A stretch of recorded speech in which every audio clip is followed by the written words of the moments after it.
proibição da exigência de CPF na venda de produtos, novas regras para a exposição dos produtos nas gôndolas, obrigatoriedade de colocar cartaz na farmácia informando que está proibida a venda do MMS, aquela solução mineral milagrosa que promete a cura do autismo, só que não.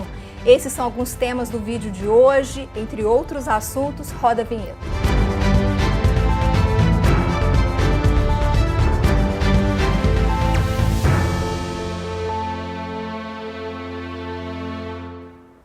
Olá, este é o Bula Legal, um programa que está de olho na Alerj, no Congresso Nacional para proteger a sua farmácia. Eu, Viviane e a equipe da Arco Advice atualizamos você todo mês sobre os projetos de lei que são bons e ruins para o varejo farmacêutico. Aproveita que você já está aqui, se inscreve no canal da Ascoferj, ative o sininho. Dessa forma, toda vez que a gente publicar um Bula Legal por aqui, você vai receber no seu celular uma notificação do YouTube. E é importante também para o YouTube entender que o nosso trabalho é relevante para você e para o varejo farmacêutico como um todo. Estão aqui comigo André Borba e Eduardo Brito, analistas da Arco Advice, uma empresa que faz o monitoramento político no país e é parceira da Ascoferj. Muito obrigada pela presença de vocês. Eu quero começar já perguntando para o Eduardo, conversando com o Eduardo sobre um projeto de lei que propõe proibir a exigência de CPF para a venda de produtos em farmácia. Esse projeto já foi aprovado na Comissão de Constituição e Justiça, é o projeto 3.472 de 2020. Eduardo, esse projeto parece estar muito alinhado com a Lei Geral de Proteção de Dados, né? Eu quero entender se é isso mesmo e conta pra gente como está o andamento desse projeto. Oi, Viviane, um prazer estar aqui. Oi a todos. Sim, é exatamente isso que você disse. Esse projeto ele foi aprovado na Comissão de Constituição e Justiça, que é o primeiro estágio na tramitação de um projeto de lei na Alerj. Ainda faltam, antes dele ser votado em primeiro turno, ainda a apreciação por mais 3 comissões, o que, na média da Alerj, dá aí mais de um ano ainda para ele chegar a ser votado em primeiro turno. Em termos de conteúdo, exatamente como você disse, ele proíbe a exigência de CPF para a realização da venda, mas ele permite que o CPF seja solicitado ou pedido, né? Apenas a exigência que estaria vedada e vedada com uma condicionante, isso somente seria proibida essa exigência caso a farmácia não avise ao consumidor como os dados dele serão armazenados, né? Por exemplo, algum tipo de cadastro, enfim, havendo essa informação clara do tratamento dos dados pessoais do consumidor, a exigência ela até é permitida. E aí é nesse sentido de avisar o consumidor dos seus dados pessoais, o tratamento que ele terá, que a gente pode dizer sim que esse projeto está em linha com a nova lei de dados pessoais, né, a Lei Geral de Proteção dos Dados. Agora, esse projeto, além disso, ele traz um aspecto que a gente considera negativo, ele pede que as farmácias, exige, na verdade, que as farmácias afixem um cartaz ou algum aviso, algum tipo de sinalização explícita, avisando do seu mérito, isso proibida a exigência de CPF se não houver a definição clara de como os dados serão tratados. Então, isso é mais um ônus aí às farmácias e, caso haja descumprimento do que o projeto propõe, há uma multa aí de aproximadamente R$ 800, que pode ser dobrada no caso de reincidência. Mas esse projeto está andando? Está andando, passou da primeira etapa. Agora a gente tem mais 3 comissões para votação em primeiro turno. Mas, assim, é um projeto do ano passado e que teve seu primeiro movimento desde então. Entendido, Eduardo. Bom, agora tem um projeto de lei também, que é o projeto 4.197 de 2019, que traz novas regras para exibição de produtos em gôndolas, colocação dos produtos nas gôndolas das farmácias, incluindo produtos de higiene pessoal. É um projeto de lei de 2019 que também tramita na Alerj. Tudo que a gente está falando agora, esse primeiro projeto que a gente comentou com o Eduardo, esse segundo e o próximo, a gente está falando da Assembleia Legislativa do Estado do Rio de Janeiro. Mais para frente, a gente tem o André para comentar um pouquinho alguns temas de âmbito federal. Eduardo, esse projeto, quais são essas novas regras para exibição de produtos em gôndolas? Então, esse projeto ele é mais voltado para os supermercados, tá? Por exemplo, supermercados, hipermercados são citados nominalmente, mas ele define que também o ordenamento dele é válido para congêneres de supermercado, sem especificar exatamente o que isso seria. E ele é válido para diversos itens de consumo, como, por exemplo, alimentos e bebidas, só que aqui, pensando no caso da farmácia, o de maior destaque são produtos de higiene pessoal. Em essência, o que o projeto quer é reduzir o número de produtos do mesmo fabricante à venda em determinada gôndola, limitando o número deles e estimulando produtos de empresas de pequeno porte, colocando uma cota mínima de produtos de microempresas dentro dessa gôndola. Esse projeto ele chegou a ser pautado em junho do ano passado, mas não foi votado. A novidade desse mês é que houve a aprovação de um requerimento para reinclusão dele na pauta. E aqui é bom destacar que a aprovação desse requerimento não quer dizer que necessariamente o projeto será pautado. Ele só quer dizer que o projeto pode ser pautado. Então, é algo para a gente monitorar e ter aí um alerta ligado.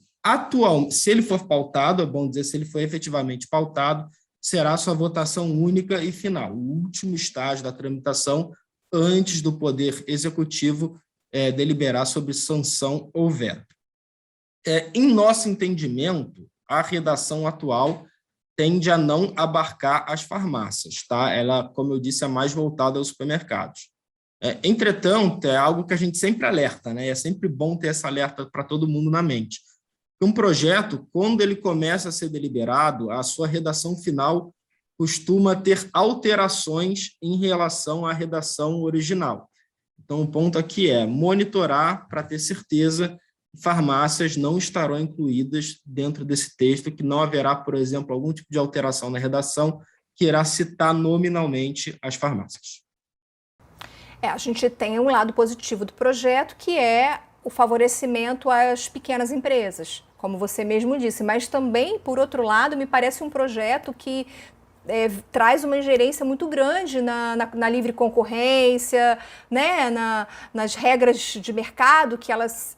Não sei se faz muito sentido um projeto de lei determinar a percentual que cada linha de produto tem que ter, ou cada empresa tem que ter numa gôndola, ou de supermercado, ou de farmácia, ou de perfumaria, não sei. Vocês aí da Arco têm essa mesma visão ou tem um outro entendimento sobre isso?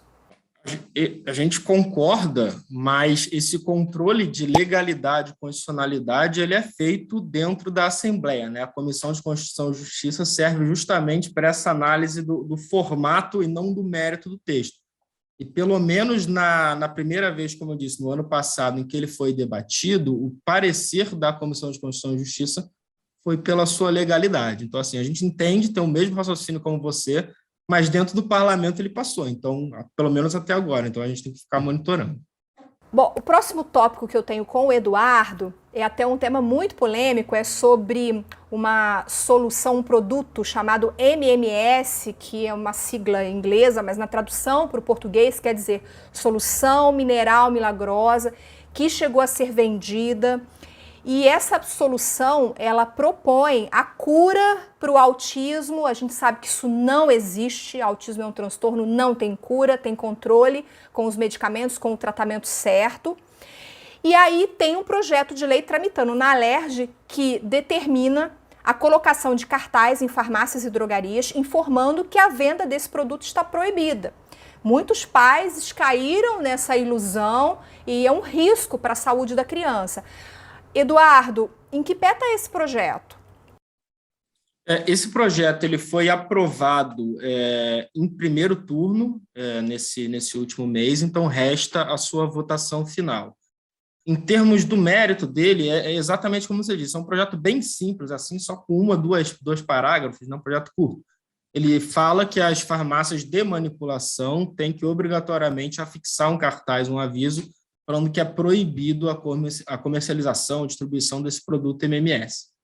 O que chama a atenção nesse projeto é que ele estipula uma multa, no caso de descumprimento, cujo valor, em nossa opinião, é um pouco exagerado. Tá? Seu valor mínimo hoje seria em torno de R$ 4.000. Então, esse é o ponto que a gente considera um pouco destoante do mérito como um todo do texto.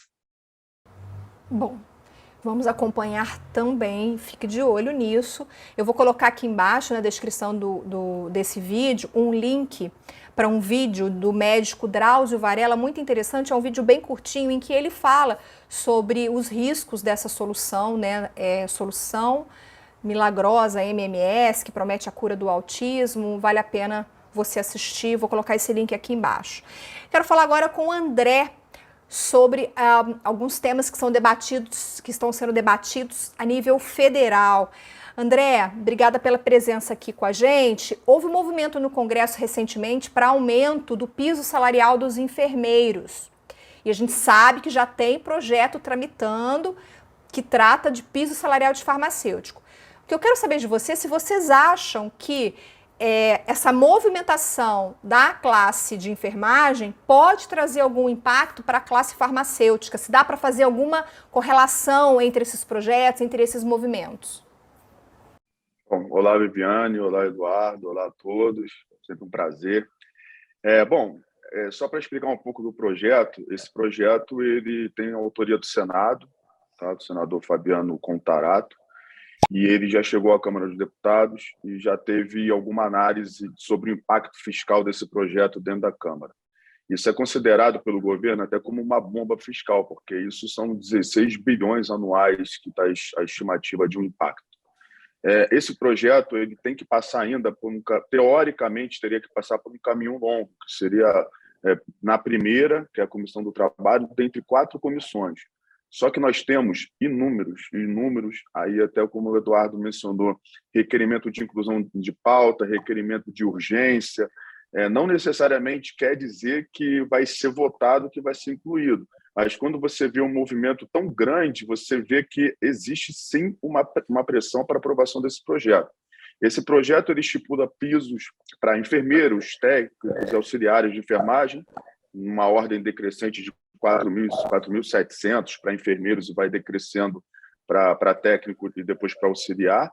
E esse é um projeto, sim, que a gente pode, por mais que não tenha uma correlação direta profissional entre enfermeiros e farmacêuticos, mas a gente acredita que sim, pode servir para uma forma de pressão ou de barganha mesmo de farmacêuticos, porque não vamos esquecer que existem outros 3 projetos que estão também na Câmara dos Deputados, inclusive prevendo pisos maiores, que vão o mínimo é de 6.500, o máximo de 8.500, seria até mais danoso, mas sim, temos que ficar de olho, realmente existe uma pressão, é natural que haja uma briga por votação, principalmente por parlamentares de oposição, nós temos sim, capitaneando essa discussão parlamentares de oposição, mas que estão fazendo um movimento, isso provavelmente vai esbarrar em algum embargo do governo futuramente, seja para análise na sanção, ou seja, até mesmo na articulação política no momento da votação,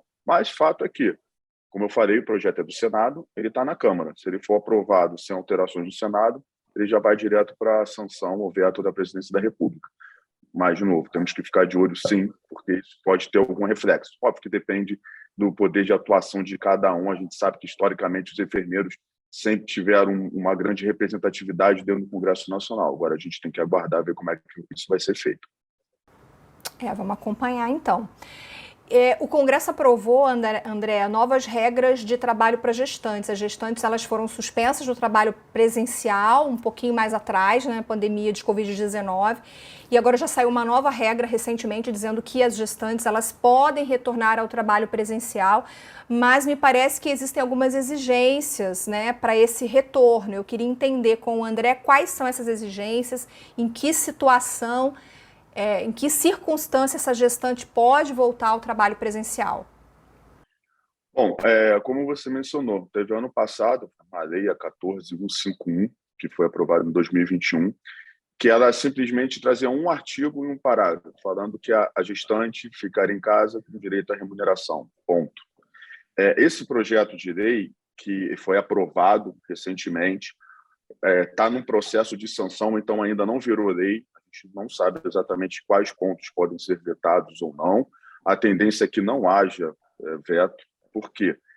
Até o dia 9 de março, o presidente vai ter que decidir e, na verdade, o que ele faz é trazer algumas possibilidades de retorno, dentre as quais, se for declarado a suspensão da emergência, da situação de emergência do país, se a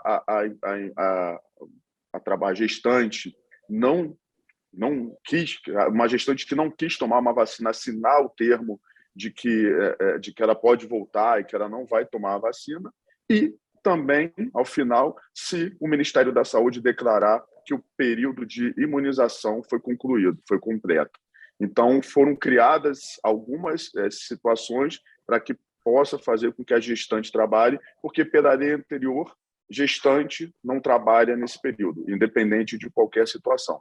Esse foi um texto que foi apresentado do deputado e foi aprovado um substitutivo de uma deputada do Distrito Federal, a Paula Belmonte, e que foi aprovado recentemente. Então, a gente está aguardando até o dia 9 de março ver qual vai ser o posicionamento, mas eu entendo que a gente entende que não existe muito espaço para veto. Eu acho que simplesmente dá mais algumas situações para que não seja 100% certeza de uma gestante ficar em casa e fazer o trabalho remoto. A gente espera que pouco a pouco a gente consiga ir voltando a uma vida mais normal pós-pandemia. Vamos acompanhar para ver. Você agora já está informado sobre esses temas. Se você gostou, deixe o seu like, compartilhe esse conteúdo. Eu vou colocar aqui em cima a playlist do Bula Legal para você assistir aos outros programas que a gente já publicou aqui no canal da Ascoferj. Eduardo, obrigada pela sua participação. Obrigado. André, muito obrigada mais uma vez. Eu que agradeço, sempre à disposição. Obrigada a você pela companhia. Eu te vejo no próximo programa. Tchau, tchau.